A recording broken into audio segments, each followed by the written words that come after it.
କି ଯୁଗ ଆଜ୍ଞା ହେଲା ପ୍ରତ୍ୟେକ ଘର ବାଡ଼ିରେ ଥିବା ଏଇ ଗଛର ଫଳକୁ ଏବେ କିଣି ଖାଇବାକୁ ପଡ଼ିଲା। ହ୍ୟାଲୋ ହାଇ ନମସ୍କାର, ଜୟ ଜଗନ୍ନାଥ। ମୁଁ ଦେବଯାନୀ ସ୍ୱାଗତ କରୁଛି ଆପଣମାନଙ୍କୁ ମୋର ଗୋଟେ କୁନି ଭିଡ଼ିଓ। କ'ଣ ମୁଁ ଜାଣିପାରୁନାହାନ୍ତି? ମୁଁ ପୁରା ଜାମୁ କୋଳି କଥା କହୁଛି। ହଁ, କୋଳି ଦେଖିକି ଯେତିକି ଖୁସି ଲାଗିଲା ସେତିକି ମନେ ପଡ଼ିଲା ମୋର ସେଇ ପିଲାଦିନ କଥା।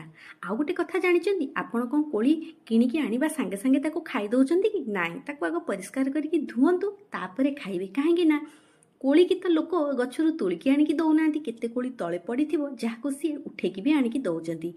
ଆଉ କେଉଁ ଜନ୍ତୁ ଶୁଙ୍ଘିଥିବ, କ'ଣ ହେଇଥିବ, ତ ଟିକେ ପରିଷ୍କାର କରିକି ଧୁଅନ୍ତୁ, ତାପରେ ନିଜେ ଖାଆନ୍ତୁ ଆଉ ଘରର ପରିବାର ଲୋକମାନଙ୍କୁ ଦିଅନ୍ତୁ। ଏତିକି ଭିତରେ ମୋ ହାତରେ ଆଉ ଗୋଟେ ବଢ଼ିଆ ଜିନିଷ ଲାଗିଥିଲା। ହଁ, ଯାହା ଥିଲା କିଛି ଗଛ ମଞ୍ଜି।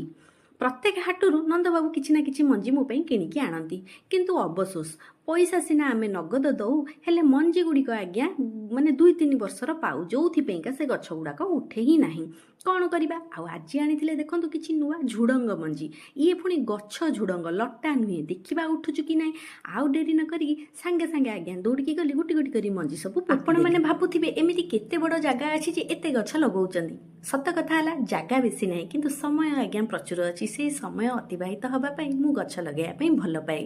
ଖାଲିଟାରେ ବସି ତା ବିରୁଦ୍ଧରେ ଗପିଲେ କିଛି ମିଳିବ କି? ମିଳିବନି। ହେଲେ ଯଦି କିଛି ପରିଶ୍ରମ କରିଥିବେ ତାର ମୂଲ୍ୟ ଆଜ୍ଞା ନିଶ୍ଚୟ ମିଳିବ। କେମିତି? ଆସୁନାହାନ୍ତି ଦେଖିବେ। ଦେଖନ୍ତୁ, ଗଛ ଲଗେଇଥିଲି ବୋଲି କେଡ଼େ ସୁନ୍ଦର ଫୁଲ ଫୁଟିଛି, ଯାହାକୁ ପୁରା ମୁଁ ଭିଡ଼ିଓ କରି ଆପଣମାନଙ୍କୁ ଦେଖାଉଛି। ଦେଖିଲେ ତ? ଯଦି ଭଲ ଲାଗୁଛି ତେବେ ଲାଇକ୍, ସେୟାର, ସବସ୍କ୍ରାଇବ ନିଶ୍ଚୟ କରିଦିଅନ୍ତୁ।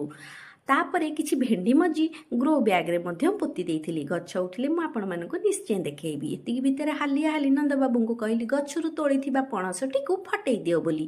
ପଣସ ଏଠି ହେଇନଥିଲା, ଗାଁରୁ ଆସିଥିଲା। କଞ୍ଚା ପଣସରେ ପ୍ରବଳ ଅଠା ଥାଏ, ହେଲେ ପାଚିଲା ପଣସରେ ଦେଖନ୍ତୁ କେତେ ଅଠା। ଜାଣିଲେ ତ? ପଣସ ଗୋଟେ ଏମିତି ଫଳ, ନା ତାକୁ ଲୁଚେଇକି ରଖିପାରିବେ, କାହିଁକି ନା ତାର ବାସ୍ନା ପୁରା ଚାରିଆଡ଼େ ଛୁଟିବ। ଆଉ ହାତ ହେଲେ ଅଠା ଧୋଉଥିବେ, ଗୁଣ ଗାଉ। ଆଉ ଡେରି ନ କରିକି ମୁଁ ଆଉ ମୋ ବୋଉ ଏଠି ଆମେ ବସି ପଣସ ଖାଉଥିଲୁ। ଆଉ ଆପଣମାନଙ୍କୁ ଯଦି ପଣସ ଖାଇବାକୁ ଭଲ ଲାଗେ ତେବେ ଶୀଘ୍ର ମୋ ଘରକୁ ପଳେଇ ଆସନ୍ତୁ। ପୁଣି ଦେଖାହବ ଆଗାମୀ ଭିଡ଼ିଓରେ। ଏବେ ରହିଲି, ନମସ୍କାର।